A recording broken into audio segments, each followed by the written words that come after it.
Hello বন্ধুরা, ভারতীয় medical visa পেতে হলে বাংলাদেশিদের যে 4টা বিষয় বর্তমানে অনুসরণ করতেই হবে, নয়তো ভিসা হওয়ার সম্ভাবনা নাই বললেই চলে। সেই 4টা বিষয় আমি আপনাদের সামনে উপস্থাপন করব। এখন আপনি যার মাধ্যমেই ভিসার আবেদন করেন না কেন, আপনাকে অবশ্যই এই বিষয়গুলো ফলো করতে হবে। তাই জন্য আমি বলবো যে যারা হঠাৎ করে না বুঝে বা না শুনে কারো কাছে ভিসার জন্য অ্যাপ্লাই করেন অথবা কম্পিউটার দোকানে গিয়ে অ্যাপ্লাই করেন, তারাই কিন্তু বিভিন্ন ধরনের দালালদের খপ্পরে বা টাকা পয়সার একটা ঝামেলার মধ্যে পড়ে যান। তাই জন্য আমি বলবো যে আপনারা এই বিষয়গুলো অগ্রসর হওয়ার আগে অন্তত এই ভিডিওটা একবার হলো দেখুন এবং এই তথ্যগুলো সংগ্রহ করে রাখুন, যেন আপনি ভিসার জন্য আবেদন করলেও মোটামুটি একটা ভালো ধারণা থাকে। ওকে বন্ধুরা, শুরু করা যাক। তাহলে আমি আপনাদেরকে সেই তথ্যগুলো দিয়ে সহযোগিতা করার চেষ্টা করি। বর্তমানে ভারতীয় মেডিকেল ভিসা পেতে হলে বাংলাদেশিদের মূলত যা করতে হবে, 1 নম্বর হলো হাসপাতাল থেকে অ্যাপেন্ডিক্স 2 ফরম্যাটে আমন্ত্রণ। অর্থাৎ রোগীকে চিকিৎসা দিতে ইচ্ছুক ভারতীয় যে হাসপাতালগুলো রয়েছে সেগুলো থেকে অ্যাপেন্ডিক্স 2 ফরম্যাটে ভিসা আমন্ত্রণপত্র পাঠাতে হবে। অর্থাৎ হসপিটাল থেকে সেই ইনভাইটেশন লেটারটা পাঠাতে হবে, তাহলে কিন্তু আপনি সহজে ভিসার জন্য আবেদনটা করতে পারবেন। আর আবেদনযোগ্য হাসপাতালগুলো অবশ্যই NABH, MCI, ICMR বা CGHS দ্বারা অনুমোদিত হতে হবে। অর্থাৎ ভারতের যে এই সংস্থাগুলো রয়েছে এগুলোর অনুমোদন অবশ্যই ওই হসপিটালগুলোর থাকতে হবে, নয়তোবা আপনি নর্মাল একটা ক্লিনিকের ইনভাইটেশন লেটার দিয়েই কিন্তু ভিসা পেয়ে যাবেন সে আশা করলে হবে না। আচ্ছা, যাই হোক, 2 নম্বরে যে বিষয়টা, অনলাইনে আবেদন করতে হবে আপনাকে। ইন্ডিয়ান ভিসা অনলাইন পোর্টাল যে সাইটটা গভর্নমেন্টের রয়েছে, এখানে গিয়ে আপনাকে মেডিকেল ভিসা ও অ্যাটেন্ডেন্ট ভিসার জন্য আবেদন করতে হবে। প্রয়োজনীয় ডকুমেন্টগুলো অবশ্যই আপনাকে আপলোড করতে হবে। সেগুলোর মধ্যে যে গুরুত্বপূর্ণ ডকুমেন্টগুলো আমি সেগুলো তুলে ধরতেছি।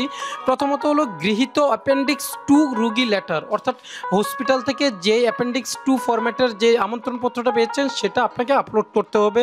6 মাস বৈধ পাসপোর্ট থাকতে হবে, 6 মাসের, অর্থাৎ আপনার পাসপোর্টের ভ্যালিডিটি যেন 6 মাস থাকে।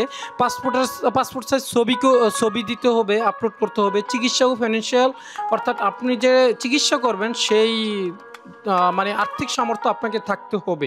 আচ্ছা, 3 নম্বর যে বিষয়টা, সবচেয়ে গুরুত্বপূর্ণ যে বিষয়টা, আইবেক্স সেন্টারে আপনাকে এই আবেদনপত্রগুলো জমা দিতে হবে। আবেদন করার পরে আপনাকে কিন্তু সেই কাগজপত্রগুলো অবশ্যই জমা দিতে হবে আইবেক্স সেন্টারে। বাংলাদেশের SBI চালিত আইবেক্স সেন্টারগুলোতে আবেদন জমা দিয়ে বায়োমেট্রিক প্রক্রিয়া শেষে আপনাকে ফি পরিশোধ করতে হবে। আর প্রক্রিয়াকরণ সময় সাধারণত 3 থেকে 10 কর্মদিবস লাগতে পারে, তবে সময় এবং স্থান পরিস্থিতি ভেদে কিন্তু সময় বেড়ে যেতে পারে, সেটা আপনাকে মেনে নিয়েই আবেদন করতে হবে। আরেকটা বিষয় বলে দেই যেটা সবচেয়ে গুরুত্বপূর্ণ, আর এই বিষয়টা আপনারা মাথায় রাখবেন। 4 নম্বর যে বিষয়টা, ভিসা মঞ্জুরি ও FRR ও নিবন্ধন। ভিসা মঞ্জুরির পর অ্যারাইভালের, অর্থাৎ ভিসা যখন আপনি পেয়ে যাবেন তারপরে অ্যারাইভালের 14 দিনের মধ্যে FRRO অথবা FRO এ নিবন্ধন বাধ্যতামূলক, বিশেষত 180 দিনের বেশি অবস্থানের ক্ষেত্রে।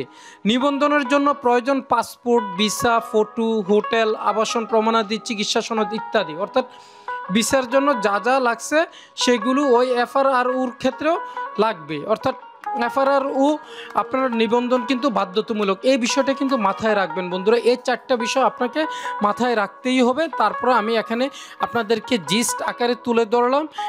এই যে আপনাকে এখন আপনি ভিসার জন্য দেখেছে আবেদন করলেন, কিন্তু আপনি কোনো কিছুই জানতেছেন না, বুঝতেছেন না, হুট করে আবেদন করে ফেললেন, কিন্তু কেন রিজেক্ট হইলো সেটাও জানতেছেন না, তাহলে একটা সমস্যা না? তাই জন্য আমি চিন্তা করলাম যেহেতু অনেক দিন ধরে আপনাদেরকে কোনো আপডেট দিচ্ছি না, তাই আমি যে আপডেটটা এখন খুবই গুরুত্বপূর্ণ, বিশেষ করে মেডিকেল ভিসার ক্ষেত্রে, তাই জন্য আমি সেই আপডেটটা জানিয়ে দিলাম। এখন অনেকে ভাববেন যে ভাই এগুলো জানিয়ে লাভ কি? আরে ভাই, এগুলো জানিয়ে লাভ কি? এটা একমাত্র যারা ভিসার জন্য আবেদন করতেছে, যাদের মেডিকেল ভিসাটা খুবই প্রয়োজন, তারাই বুঝে যে আসলে এটা জানানো কতটা প্রয়োজন। ওকে বন্ধুরা, পরবর্তীতে অবশ্যই আপনাদেরকে আমি আর অন্যান্য গুরুত্বপূর্ণ তথ্য দিয়ে আপনাদেরকে সহযোগিতা করার চেষ্টা করব। যতটুকু জানবো ততটুকু জানিয়ে দেব এবং আপডেট তথ্যটাই আপনাদেরকে দেব। ভালো থাকবেন বন্ধুরা।